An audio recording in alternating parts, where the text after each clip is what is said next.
Hello friends, आज की इस वीडियो में हम डिस्कस करेंगे the mint par parity theory. जो रेट ऑफ एक्सचेंज इस कॉन्सेप्ट के अंदर इस टॉपिक को किया जाता है। जो रेट ऑफ एक्सचेंज है ये कॉन्सेप्ट इम्पोर्टेंट रोल निभाती है इकोनॉमी के अंदर, जो प्रेजेंट करती है किस तरह से इंटरनेशनल ट्रेड किस तरह से होता है और किस वजह से ये डिटरमिन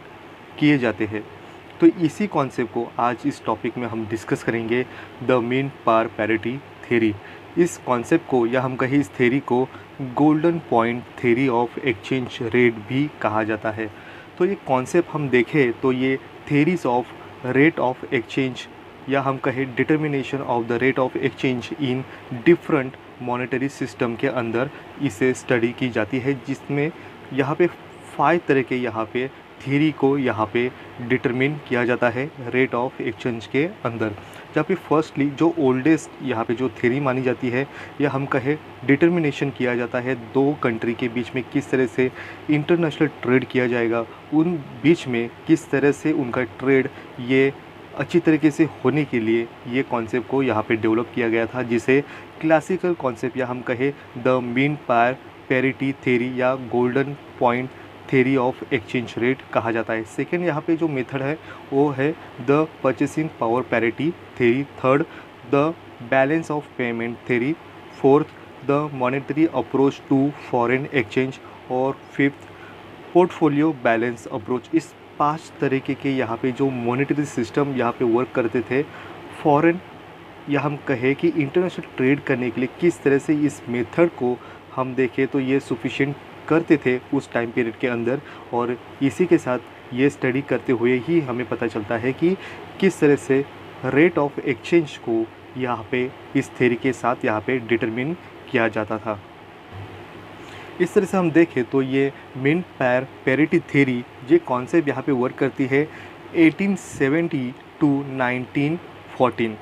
इस टाइम पीरियड के अंदर इस कॉन्सेप्ट को यहाँ पे फॉरेन एक्सचेंज के लिए डिटरमिन करने की कॉन्सेप्ट एक मेनली कॉन्सेप्ट माना जाता है। जहाँ पे 1914 के बाद जब यहाँ पे वर्ल्ड वॉर फर्स्ट यहाँ पे स्टार्ट हो गया तो उसके बाद इस कॉन्सेप्ट को या हम कहें इस थ्योरी को यहाँ पे उतना इम्पोर्टेंट नहीं रहा और ये डिक्लाइन करती हुई दिखाई दी। और इसके बाद कई यहाँ पे जो नए यहाँ पे जो purchasing power parity theory, balance of payment, in main इस तरीके की जो थ्योरी है ये डेवलप होते गए और इससे इम्पोर्टेंट मिलते गए। मीन पार पैरिटी थ्योरी इस कॉन्सेप्ट के अंदर अगर हम देखें तो इसकी जो मिंट है, इस मिंट को हम एग्जैक्टली हम एक्सप्रेस करते हैं मेटेलिक मनी को, और पैरिटी का मीनिंग होता है इक्विलिटी। तो यहाँ पे जो मिंट पैरिटी ये प्रेजेंट करती है किसी भी कंट्री की जो करेंसी है, ये करेंसी किसी मेटेलिक मनी से ही यहाँ पर प्रेजेंट करती हुई दिखाई देगी, जहाँ पे दोनों कंट्री की जो इक्वालिटी है ट्रेड के लिए किस तरह से उस कंट्री की जो करेंसी है, जो मिंट का है या हम कहें मेटेलिक मनी है, ये प्रेजेंट करती हुई दिखाई देती है। तो ये जो करेंसी है ये करेंसी मोस्ट ऑफ यहाँ पे गोल्ड और सिल्वर के प्रेजेंट करती हुई ही ये दिखाई देती थी। तो यहाँ पे हम देखें तो ये मीन पार पैरिटी थ्योरी जो earliest theory of foreign exchange method को यहाँ पे प्रेजेंट करती हुई दिखाई देती है। मीन पार पैरिटी थ्योरी यहाँ पे जब यहाँ पे वर्क करती है तो ये वर्क करेगी जब उस कंट्री की या हम कहें दोनों भी कंट्री यहाँ पे मेटेलिक स्टैंडर्ड पे हो, या हम कहें उनकी जो करेंसी है ये करेंसी गोल्ड और सिल्वर के साथ यहाँ पर प्रेजेंट करती होगी, तभी यहाँ पे ये थ्योरी वर्क करती हुई दिखाई देती थी। जो टाइम पीरियड अंदर यहाँ पे 1870 टू 1914 इस टाइम पीरियड के अंदर यहाँ पे mean par parity theory work करती हुई हमें दिखाई दी थी। तो हम कहें कि यहाँ पे दोनों भी कंट्री के बीच में जब यहाँ पे डिटर्मिनेशन करना है रेट ऑफ एक्सचेंज का, तो वो दोनों भी कंट्री गोल्ड टू गोल्ड या हम कहें सिल्वर टू सिल्वर इस मेथड के साथ ही यहाँ पे उस कंट्री की जो मेटेलिक है ये गोल्ड टू गोल्ड होना चाहिए या सिल्वर टू सिल्वर होना चाहिए। तो ये इजीली होगा अगर दोनों सेम कंट्री के पास अगर कॉइन करेंसी या हम कहें मेटेलिक करेंसी यहाँ पे सेम गोल्ड टू गोल्ड होगा, तो ये जो डिटर्मिनेशन है रेट ऑफ एक्सचेंज निकालने के लिए ये और भी बेहतर तरीके से हो सकता है। मीन पार पैरिटी ये कॉन्सेप्ट या हम कहें ये थ्योरी वर्क करती थी सिर्फ और सिर्फ गोल्ड स्टैंडर्ड इस कॉन्सेप्ट के अंदर ही। तो यहाँ पे हम देखें जो दोनों भी कंट्री है, ये कंट्री के पास जो मेटल है, मेटेलिक जो है वो गोल्ड यहाँ पे फ्रीली कन्वर्टेबल होता था ये स्टैंडर्ड करेंसी के अंदर, और यही कॉन्सेप्ट यहाँ पे गोल्ड स्टैंडर्ड हमें प्रेजेंट करती हुई दिखाई देती है। तो इसी के साथ हम समझ सकते हैं कि जब गोल्ड स्टैंडर्ड ये सिचुएशन क्रिएट होती थी और इस मेथड के साथ उस कंट्री की जो सेंट्रल बैंक जो होती है कंट्री के लिए जो प्रेजेंट करती थी, और ये उन ट्रेड करने के लिए विलिंग टू बाय और सेल टू गोल्ड, ये अनलिमिटेड यहाँ पे जो ट्रेड है करने के लिए मेथड को यहाँ पे गवर्नमेंट के द्वारा यहाँ पे सपोर्ट किया जाता था। तो गवर्नमेंट यहाँ पे इम्पोर्टेंट रोल निभाती थी कि यहाँ पे गोल्ड की एक्सपोर्ट और इंपोर्ट यहाँ पे कोई भी रिस्ट्रिक्शन यहाँ पे नहीं होगी, और उसी के साथ ये जो एक्सचेंज रेट है ये बेस करती थी प्योरिटी ऑफ गोल्ड। जो गोल्ड की जो प्योरिटी होती है इसी को कन्वर्ट किया जाता था कॉइन के साथ, या हम कहें गोल्ड स्टैंडर्ड के साथ साथ यहाँ पे स्टैंडर्ड करेंसी के साथ साथ यहाँ पे किया जाता था। और उसी के साथ यहाँ पे उस कंट्री की जो कॉइन है, ये कॉइन कितनी वेट है, उसका वेट कितना है और कितना ग्राम का ये कॉइन एक बना हुआ है, इसी को ही यहाँ पे प्रेजेंट करता हुआ दिखाई देता था। तो उसी के साथ एक कंट्री की जो कॉइन है वो गोल्ड उसका कितना कंपैरिजनली सेकेंड यहाँ पे जो कंट्री है उसका कॉइन किस तरह से यहाँ पे कंपैरिजन किया जाता था कि उसकी वेट टू वेट यहाँ पे प्रेजेंट करने के साथ साथ उसकी प्योरिटी कितनी है, ये कितना शुद्ध वहाँ गोल्ड का कॉइन बना हुआ है, इसको भी कंपैरिजन किया जाता था। और इसी तरह से यहाँ पे हम अगर देखें तो गोल्ड स्टैंडर्ड यहाँ पे जो एक्सचेंज रेट था उसका ये डिपेंड करता था मिंट पैर पैरिटी पे, बट हम देखें तो एक्सचेंज रेट ये डिपेंड करता था बैलेंस ऑफ पेमेंट, या उस कंट्री की जो बैलेंस ऑफ पेमेंट है ये फेवरेबल है या अनफेवरेबल है। इसी कॉन्सेप्ट को यहाँ पे इम्पोर्टेंस भी दिखाया जाता है। या हम कहें कि गोल्ड स्टैंडर्ड यहाँ पे जो उसका एक्सचेंज रेट है ये इक्वल होगा मिंट पैर पैरिटी के साथ साथ, या हम कहें अगर किसी कंट्री की जो या उसका बैलेंस ऑफ पेमेंट अगर इसमें अगर इम्बैलेंस अगर होता है तो एक्सचेंज रेट भी यहाँ पे चेंज हो सकता है, जो उस कंट्री की फेवरेबल या अनफेवरेबल बैलेंस ऑफ पेमेंट पे डिपेंड होता है। तो अगर हम मान लेते हैं कि अगर किसी कंट्री की बैलेंस ऑफ पेमेंट इसमें अगर चेंज होता है या ये वेरिएबल होगा तो इसका वजह से यहाँ पे उस कंट्री की एक्सचेंज रेट भी यहाँ पे चेंज होगा। तो अगर एक्सचेंज रेट यहाँ पे चेंज होगा तो उसी के साथ मिंट पैर पैरिटी ये भी अप एंड डाउन सिचुएशन यहाँ पे इक्विलिब्रियम कंडीशन के साथ दिखाई देगी। तो यहाँ पे वैल्यू ऑफ करेंसी ये बढ़ेगी या घटेगी ये डिपेंड करती है उस कंट्री की जो गोल्ड पॉइंट है ये किस तरह से यहाँ पे अप एंड डाउन होगा।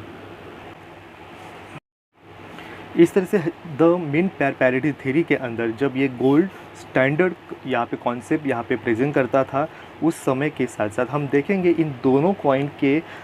यहाँ पे ऑब्जर्वेशन करने के साथ हमें पता चलता है कि जो पाउंड है ये इंग्लैंड की करेंसी है और जो डॉलर है ये अमेरिका की करेंसी यहाँ पे कॉइन दोनों भी प्रेजेंट करते हैं। तो इसमें हम देखें कि अगर अमेरिका का जो डॉलर है ये डॉलर कंपैरिजनली यहाँ पे पाउंड से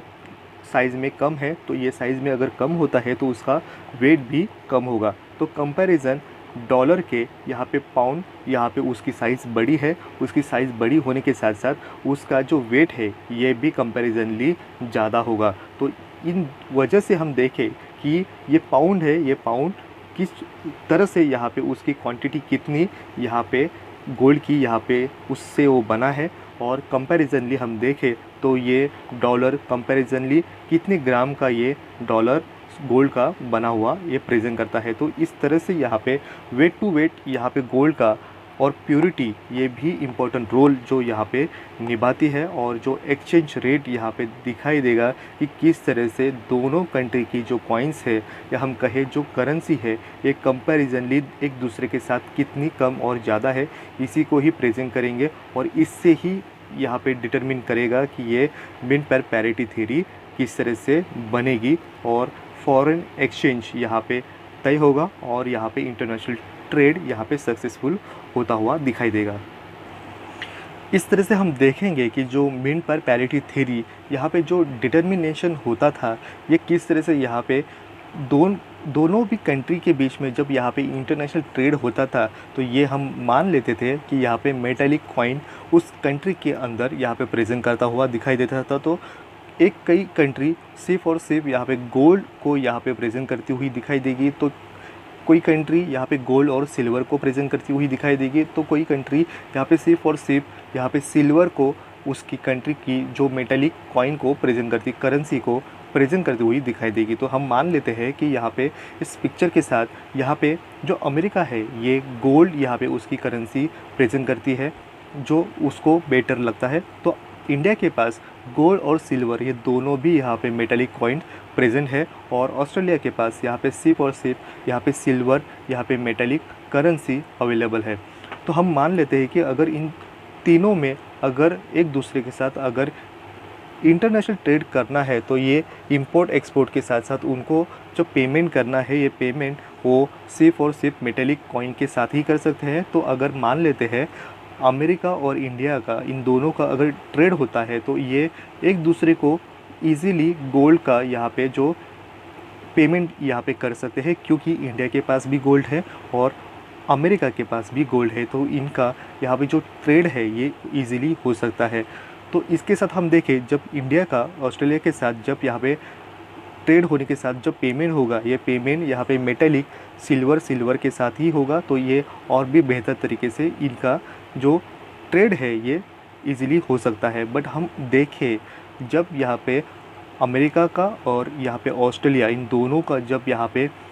ट्रेड होगा, तो ये पेमेंट करने के साथ साथ अमेरिका के पास सिर्फ और सिर्फ गोल्ड यहाँ पे मेटालिक यहाँ पे करेंसी है, तो ऑस्ट्रेलिया के पास सिर्फ और सिर्फ सिल्वर यहाँ पे मेटालिक करेंसी अवेलेबल है। तो दोनों का जब यहाँ पे इंटरनेशनल ट्रेड होता है, बट यहाँ पे जब पेमेंट करेंगे, तो ये पेमेंट करने के साथ साथ कंपैरिजन करना गोल्ड के बतौर यहाँ पे सिल्वर कितने यहाँ पे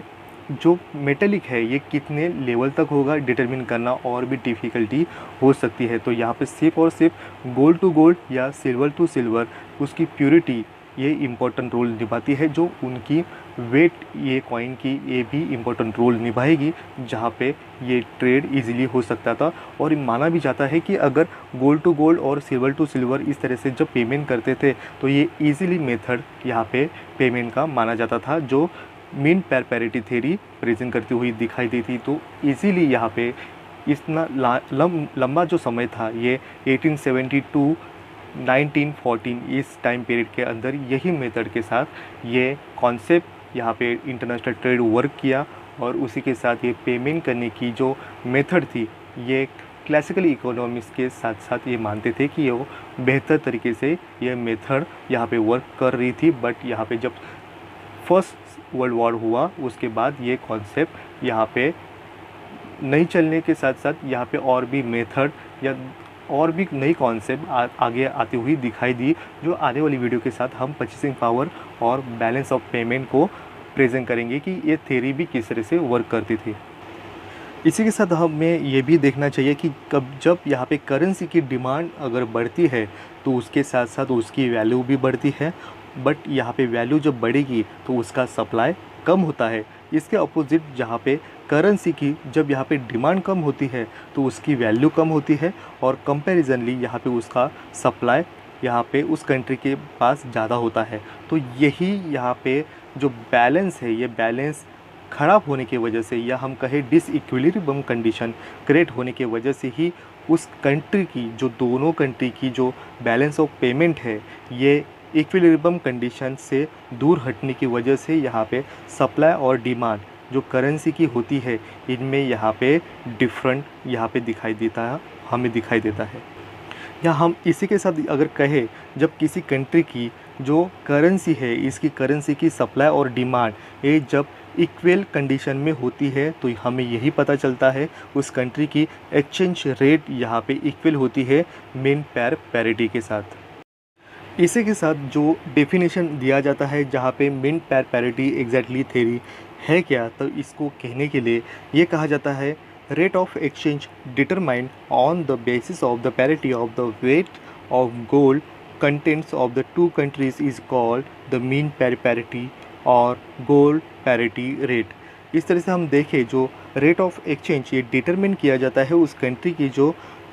parity of weight of gold कितने कंटेंट का वो कॉइन उस कंट्री की जो करेंसी है ये बनी है वो कंपैरिजन किया जाता है दोनों कंट्री की करेंसी के साथ साथ। और इसी को जब इन दोनों कंट्री की जो करेंसी है इनमें गोल्ड की जो वेटेड है हम कहें उसकी जो प्योरिटी है इनमें जब डिफरेंस आएगा इस डिफरेंस को ही यहाँ पे मीन पैरिटी थ्योरी या हम कहें गोल्ड पैरिटी रेट यहाँ पे उस जो गोल्ड की जो क्वांटिटी यहाँ पे दोनों का जब डिफरेंस होगा इस डिफरेंस को ही गोल्ड पैरिटी रेट कहा जाता है। इस तरह से हम देखें जो प्रोफेसर थॉमस है इन्होंने इसकी डेफिनेशन किस तरह से दी है जो मीन पैरिटी थ्योरी को और भी बेहतर तरीके से प्रेजेंट करती है। वो कहते हैं the mean capacity rate is the ratio express by the statutory metallic equilibrium of this the standard monetary unit of the nations based on the same metal value।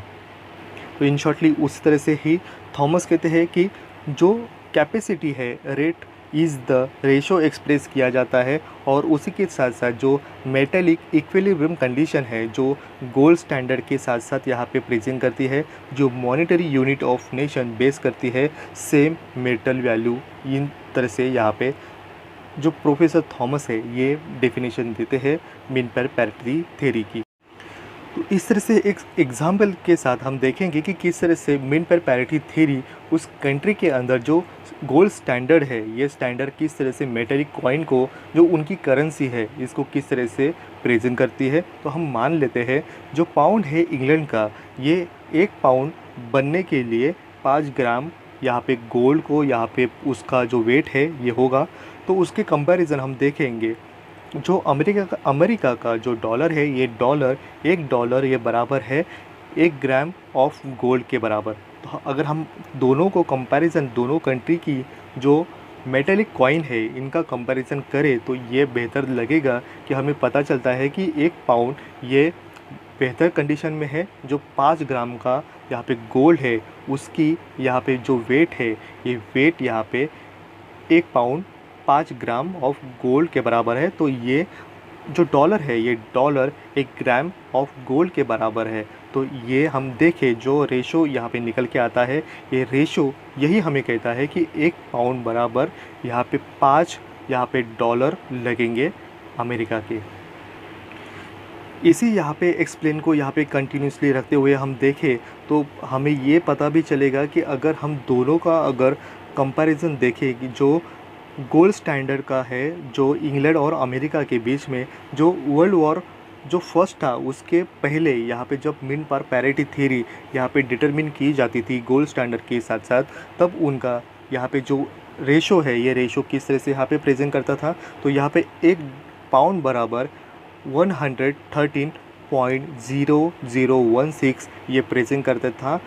1 pound जो इंग्लैंड का था ये present करता था उसकी value. तो उसके comparison हम देखें जो अमेरिका का $1 है ये डॉलर उसकी वैल्यू कितनी थी तो उसकी वैल्यू थी 23.2200। तो इस तरह से दोनों की यहाँ वैल्यू यहाँ पे गोल्ड स्टैंडर्ड के साथ साथ ये मिलती थी। हम अगर दोनों का अगर रेशो निकालें तो ये रेशो हमें पता चलता है कि 1 पाउंड बराबर कितना होगा। तो 1 पाउंड ये इक्वल होता है 4.866 डॉलर। यहाँ पे हम देखें तो यहाँ पे बेहतर कंडीशन के साथ साथ यहाँ पे पाउंड की वेट प्योरिटी ऑफ गोल्ड यहाँ पे ज़्यादा है और उसके कंपैरिजन यहाँ पे जो डॉलर है उसकी जो वैल्यू है या हम कहें उसका जो गोल्ड का वेटेड है प्योरिटी है ये कंपैरिजनली पाउंड के कम है। तो 1 पाउंड बराबर 4.866 डॉलर इतना उसका रेशो निकल के आता है। जो गोल्ड स्टैंडर्ड के बीच के साथ साथ हमें ये जो रेशो है ये बिफोर वर्ल्ड वॉर 1 के साथ साथ हमें मिलता था। अगर फार्मूला के साथ अगर देखें कि अगर हमें मीन पैरिटी थ्योरी अगर निकालनी है तो दोनों कंट्री की जो वैल्यू है कॉइन की जो मेटेलिक कॉइन है गोल्ड का उसका रेशो निकाले तो वही फार्मूला हम कैरी ऑन करेंगे, इसी वैल्यू उसमें हम पुट करेंगे। जहाँ पे फॉर्मूला के अंदर हम देखें तो the mint par parity theory का जो इक्वल है एक gold content per unit of currency A जो हमने प्रेजेंट किया था इंग्लैंड का, और upon gold content per unit of the currency B जो प्रेजेंट करेगा अमेरिका का। तो यहाँ पे उसकी वैल्यू हम रखेंगे। तो यहाँ पे जो इंग्लैंड का जो वैल्यू था वो था 113.0016 और अपॉन जो डॉलर की वैल्यू थी 23.2200, ये हम डिवाइड करेंगे तो उसकी वैल्यू 4.866 ये प्रेजेंट करती है। तो यही दिखाएगा कि एक पाउंड बराबर कितना है। तो डॉलर की वैल्यू 4.866 यहाँ पे प्रेजेंट करेगी। इस तरह से फार्मूला यहाँ पे यूज़ होता है और इस तरह से यहाँ पे जो इंटरनेशनल ट्रेड है इसकी जो डिटर्मिनेशन है फॉरेन एक्सचेंज रेट निकालने की, ये डिटरमिन हो जाती थी। एक्सचेंज रेट इस कॉन्सेप्ट को अगर हम ज़रा और भी बेहतर तरीके से समझने की कोशिश अगर करें तो हमें पता चलता है कि ये एक्सचेंज रेट यहाँ पे इंटरनेशनल इकोनॉमी के अंदर एक इम्पॉर्टेंट कॉन्सेप्ट को यहाँ पे स्टडी की जाती है इकोनॉमी के अंदर। जो यहाँ पे इंटरनेशनल ट्रेड के अंदर यहाँ पे फॉरेन ट्रेड किस तरह से वर्क करता है और फाइनेंस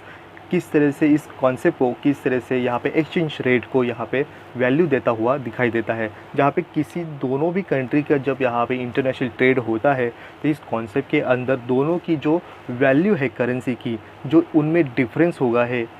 डिफरेंस होने के साथ साथ किस तरह से वो ट्रेड करने के लिए वो दोनों कंट्री किस तरह से यहाँ पे एक ऐसे पॉइंट को या रेशो को यहाँ पे प्रेजेंट करती है और एक्सचेंज रेट यहाँ पे डिटरमिन करने के साथ साथ वो अपना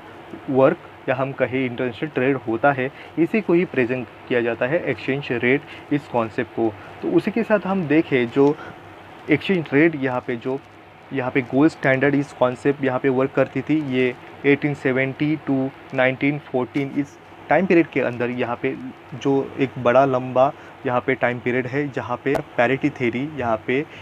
इस कॉन्सेप्ट के साथ गोल्ड स्टैंडर्ड पे वर्क करती थी। अगर हम देखें तो उसी के साथ अगर एक्सचेंज रेट यहाँ पे डिटरमिन करने के और भी बेहतर तरीके जो यहाँ पे दिखाई देते हैं, जो गोल्ड स्टैंडर्ड जो फर्स्टली था उसी के साथ यहाँ पे फिक्स एक्सचेंज रेट और फ्लेक्सिबल एक्सचेंज रेट इस कॉन्सेप्ट को भी यहाँ पे स्टडी की जाती है। जो आने वाले कॉन्सेप्ट के अंदर हम गोल्ड स्टैंडर्ड और उसके किस तरह से फिक्स एक्सचेंज रेट और फ्लेक्सिबल एक्सचेंज रेट किस तरह से थे, ये भी हम यहाँ पे एक्सप्लेन करने की कोशिश आने वाली वीडियो में करेंगे। तो इसी के साथ हम देखें तो एक्सचेंज रेट एग्जैक्टली उसकी डेफिनेशन यही कहती है, the amount of the foreign currency that may be bought for the unit of the domestic currency is called as a exchange rate। Mean पर पैरिटी थ्योरी जो वर्क करती थी gold standard इस concept के अंदर, जो यहाँ पे प्रेजेंट करता था कि किस तरह से उस कंट्री की जो मेटेलिक है ये कॉइन गोल्ड को और भी बेहतर तरीके से करती थी। तो ये हम देखें तो जो गोल्ड स्टैंडर्ड है ये कॉन्सेप्ट यहाँ पे वर्ल्ड वॉर जो फर्स्ट हुआ था उसके बाद ये गोल्ड स्टैंडर्ड यहाँ पे कॉन्सेप्ट को यहाँ पे खारिज किया गया। और उसी के साथ हम देखें जो इतना इफ़िशियंटली और वाइडली ये एक्सेप्ट किया जाता था पेमेंट मोड के साथ साथ। तो हम देखें जो यहाँ पे जो फर्स्ट वर्ल्ड वॉर हुआ उसके साथ साथ यहाँ पे गोल्ड स्टैंडर्ड इस कॉन्सेप्ट को तो यहाँ पे अबेंडन किया गया ही, उसी के साथ लोगों ने अपना एक लॉस यहाँ पे गवाया, अपना ट्रस्ट यहाँ पे, या हम कहें कि नेबरहुड यहाँ पे जो इस कॉन्सेप्ट को या हम कहें कि एक दूसरे के साथ साथ कंट्री की जो यहाँ पे ट्रस्ट थी ये भी हमने गंवाया। और उसी के साथ ये दुश्मनी जो थी यहाँ पे कंट्री के बीच और भी बढ़ती हुई दिखाई दी और लोगों के यहाँ पे जो वैल्यू थी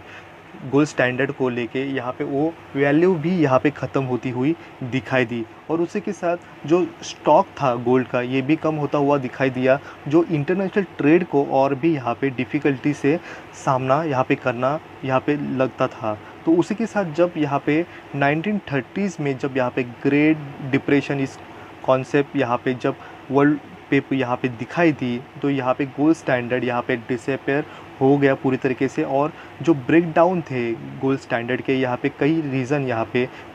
थे, जहाँ पे उसके साथ साथ जो यहाँ पे ग्रेट डिप्रेशन के साथ यहाँ पे ये गोल्ड स्टैंडर्ड इतनी वाइडली जो एक्सेप्ट किया गया था यहाँ पे वर्ल्ड वॉर के साथ साथ यहाँ पे ये कॉन्सेप्ट भी फिनिश होती हुई दिखाई दी और इसके साथ साथ उसके जो बैरियर यहाँ पे गोल्ड एक्सचेंज और इंपोर्ट के साथ साथ यहाँ पे लगाए दिए गए थे। बट हम देखें जो यहाँ पे टर्म्स ऑफ गोल्ड कॉइन्स की जो वेट थी, उसकी फाइननेस थी, ये कंट्री को यहाँ पे और भी बेहतर तरीके से प्रेजेंट करती थी गोल्ड स्टैंडर्ड के अंदर। और हम देखें तो यहाँ पे ये लीगली टेंडर भी माना जाता था गवर्नमेंट के द्वारा, और गवर्नमेंट उस कंट्री को यहाँ पे इंपोर्ट एक्सपोर्ट करने में कोई भी यहाँ पे बैरियर नहीं लगाती थी और फ्रीली यहाँ पे कन्वर्ट किया जाता था। यहाँ पे गोल्ड और इक्विवेलेंस ऑफ द गोल्ड इनमें भी कन्वर्ट किया जाता था, जो यहाँ पे कोई भी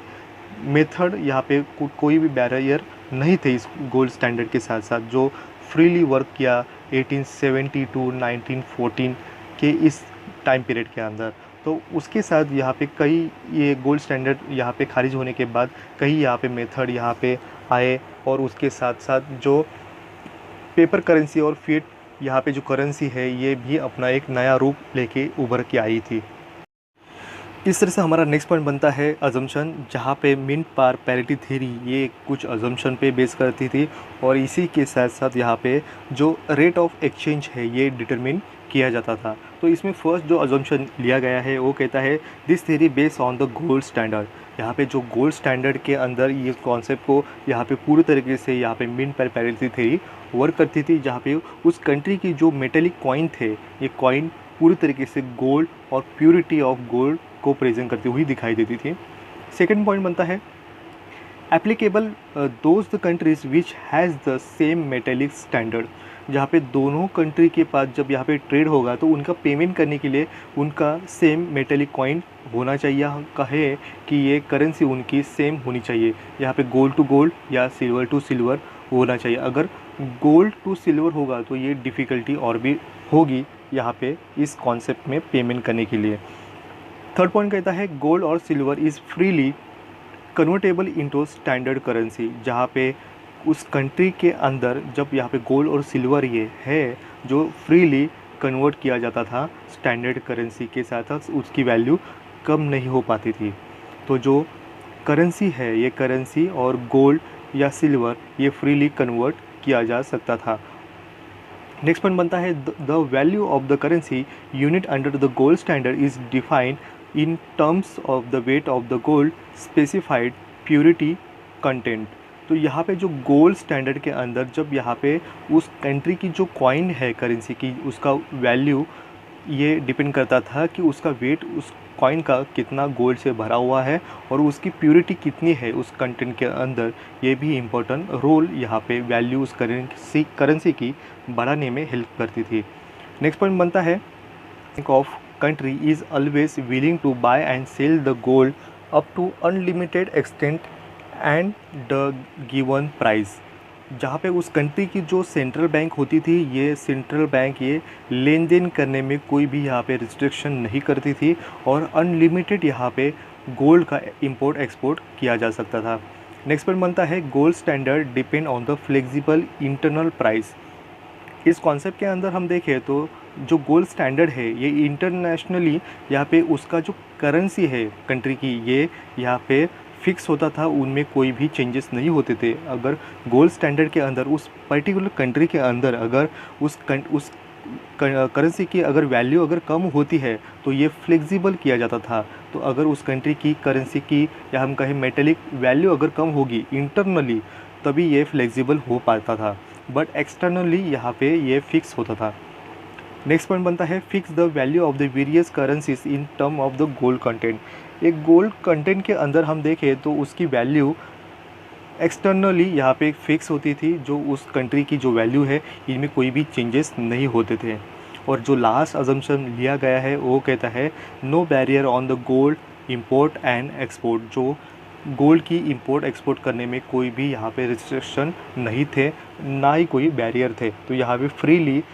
एक कंट्री के साथ साथ दूसरे कंट्री में यहाँ पे पेमेंट मोड के अंदर यहाँ पे गोल्ड का इंपोर्ट एक्सपोर्ट किया जाता था। एक इम्पोर्टेंट यहाँ पे कॉन्सेप्ट माना जाता था कि जहाँ पे गोल्ड ये पेमेंट मेथड भी यहाँ पे यूज़ किया जा सकता था।